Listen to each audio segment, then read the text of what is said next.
Hello everybody, it's me, Erica Brown, wife, mom, nurse practitioner, and health coach, and I am here wanting to go over chapter 1-3 of Dr. A's Habits of Health with you.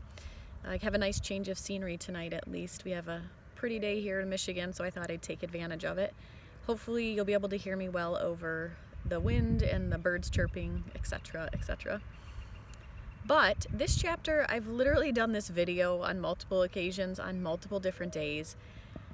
And it's very psychologically driven, and there's a lot of information. So I've decided I'm literally going to try and simplify it to the bare minimum that I can to help you understand the content that's in this chapter.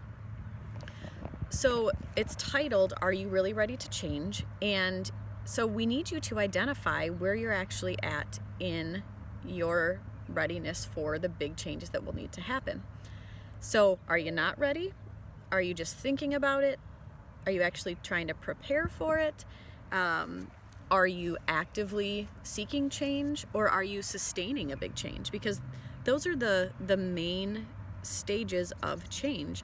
Or are you in a relapse phase? Did you start and then you got ahead and so you let up and now you're reverting? Where are you at? So I want you to identify that.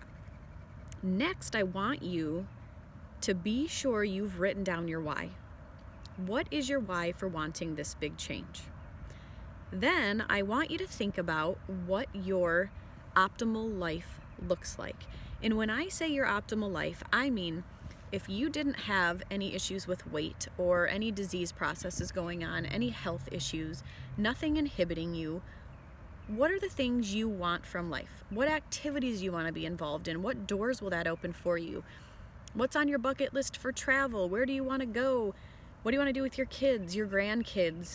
Maybe you're still younger and you're planning on having a family. What does your optimal life look like? Because even if every single one of the problems you're dealing with right now went away tomorrow, your optimal life should still look the same. So those are two very important things you need to know as you're beginning this program and moving through it. What is your why? And what does your optimal life look like? Because the rest of the things we're going to talk about moving forward are going to apply to those two things, all right?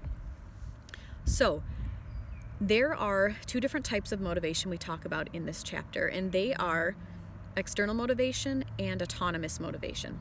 External motivation is that you're motivated by other people or other outside forces, someone in your family, your spouse, your children, your doctor, your friend. Someone else is saying, hey, you really need to do this.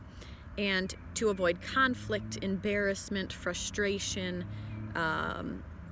anxiety, any of those things, you decide, you know what, I'll do it for them. The problem is it's not sustainable long term. So you need to find some motivation autonomously, meaning you want the change, you're ready to change. You are ready to do different things to gain a healthier life. So external motivation equals not sustainable long term. Autonomous motivation definitely sets you up for success a lot better. So determine where you're at in that regard. Next, we talk about a couple different types of goals. One is problem-based goals, and the other one is outcome-based goals. So problem-based goals are you just saying, you know what, I want to go from a size 16 to a size 8. And once I get there, I'm done. Or I want my hemoglobin A1C to go from a 9 to a 6.5. And once I get there, I'm done. The thing is, once you finish that problem or solve that problem, you think you're done. But that's not what this program is. This is looking for long-term transformation, all right? So we don't want you to have a problem-based goal. We want you to have an outcome-based goal, and that is what relates to your optimal life. So whatever your optimal life looks like, that needs to be your goal. The way I think of it is your problems are the baggage you're dragging along with you on this journey. And instead of turning around and trying to unpack each of those bags one by one and drop them off, I want you to just start marching towards your optimal life. And as you go through this program, those suitcases are going to be dropped regularly and without much issue right behind you. You're going to leave a trail of suitcases that you don't need anymore as you march toward your optimal life. So turn away from the problems and all the issues as your motivation and your goals, and turn towards what you want your optimal life to look like.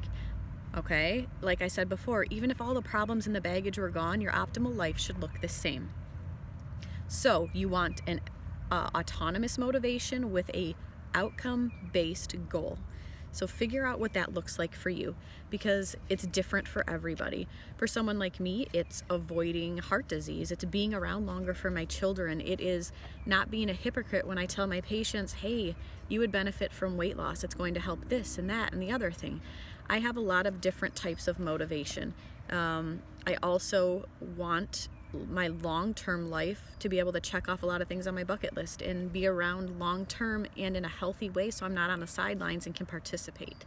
So figure out what your why and your optimal life look like, so that you can start figuring out what motivation you're working in and what goal type you're working in.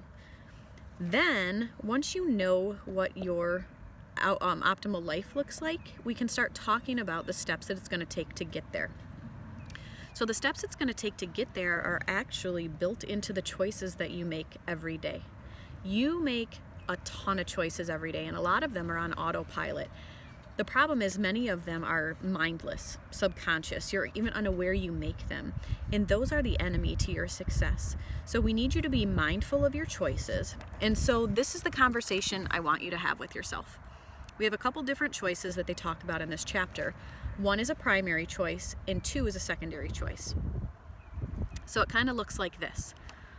I walk in the break room at work, and there's a box of donuts on the table. They smell delicious. I could have a donut, right? That is a choice that I could make.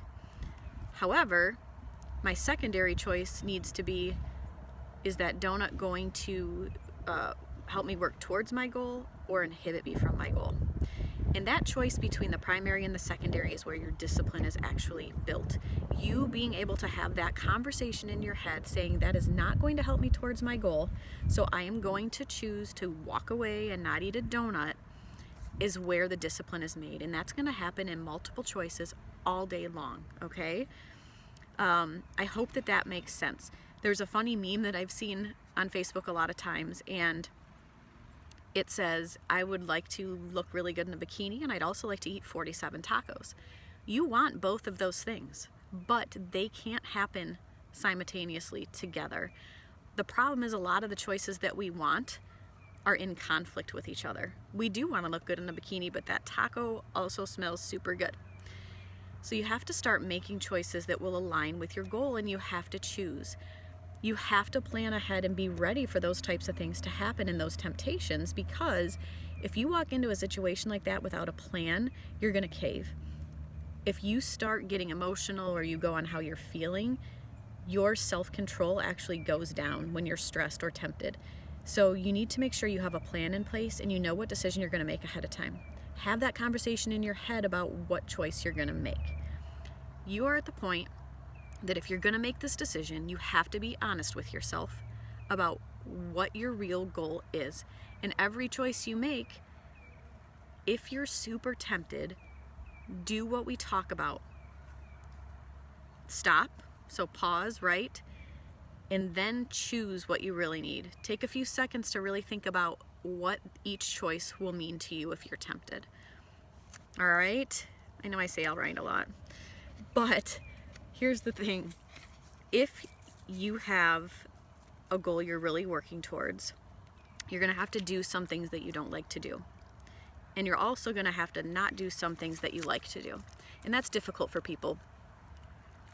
So say that again. You're going to have to do some things that you don't like to do, and you're going to not do some things that you do like to do to reach your goals. So I hope that information helps you. Remember, figure out your why. Figure out what your optimal life looks like. Figure out if you are externally or autonomously motivated, if your goal is rooted in a problem or an outcome, and what primary and secondary choices you're worried you're going to run into so you can have a plan in place. I hope this information helps you and gives you some insight If you have any questions, reach out to me, reach out to your coach. We're happy to help you, and I hope everybody enjoys the rest of the day. See you for chapter 1-4.